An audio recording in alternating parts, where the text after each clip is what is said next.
It might have suffered a big breakup this week, but the iceberg A68a is still carrying substantial bulk. The latest satellite analysis indicates this Antarctic colossus maintains a thickness that could yet see it catch in the waters surrounding the South Atlantic island of South Georgia. If that happens, then worries about the effects the berg could have on the territory's wildlife will resurface. Penguins and seals might be obstructed as they forage for fish and krill. And these predators need to feed not only themselves, but their young as well. South Georgia is entering peak breeding season. The Royal Air Force flew another sortie over A68 on Monday to assess the situation.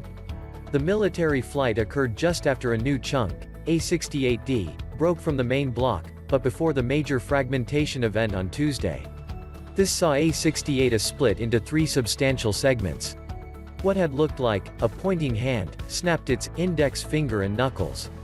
The breakages occurred along predictable lines of weakness that have been evident ever since the berg fist calved from Antarctica in 2017. Staff at the NERC Centre for Polar Observation and Modelling (CPOM) at the University of Leeds, UK, have examined A68a's changing shape over its 3.5-year history. They've used 4 separate satellite systems to examine not just the evolving area of the frozen block but its thickness, too.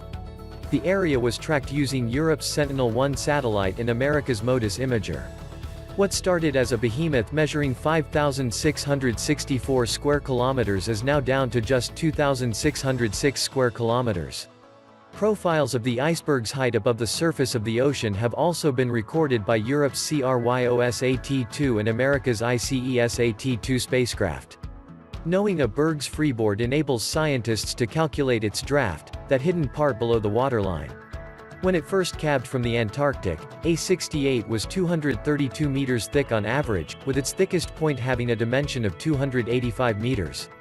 Today, the remnant A68a is 32 meters thinner in general, although there are places where the thickness has been reduced by over 50 meters. When combined, the change in area and thickness amount to a 64% reduction in the iceberg's volume, from the original 1,467 cukm to today's 526 cukm. The big question, of course, is whether the much-reduced iceberg still has the capacity to ground itself at South Georgia. With a still existing submerged keel of 206 meters at its thickest, it's certainly possible. At the moment, all the berg's many fragments are entrained in a fast-moving stream of water known as the Southern Antarctic Circumpolar Current Front. This is likely to sweep the chunks around South Georgia and then throw them north. Satellites will monitor their progress as they skirt the shallow continental shelf.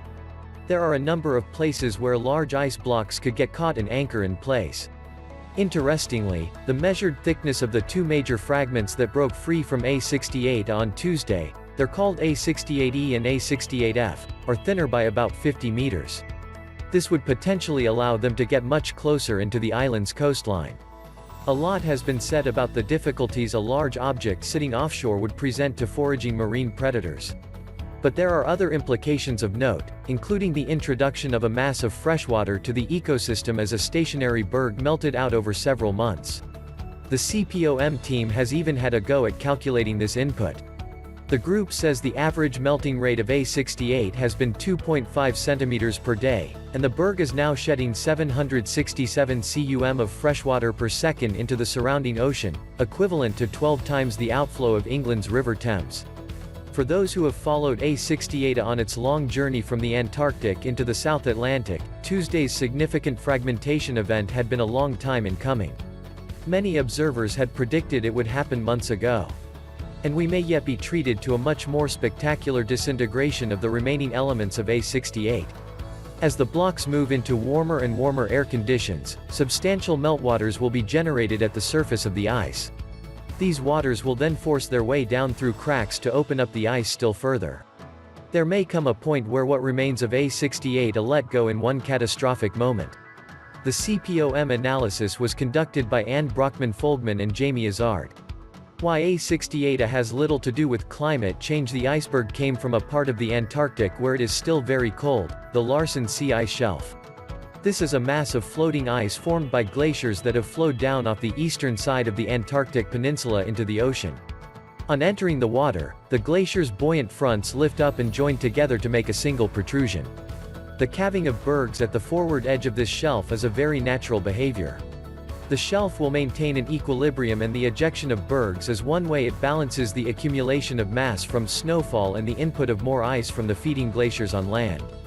Larsen C calves big icebergs like A68 on decadal timescales.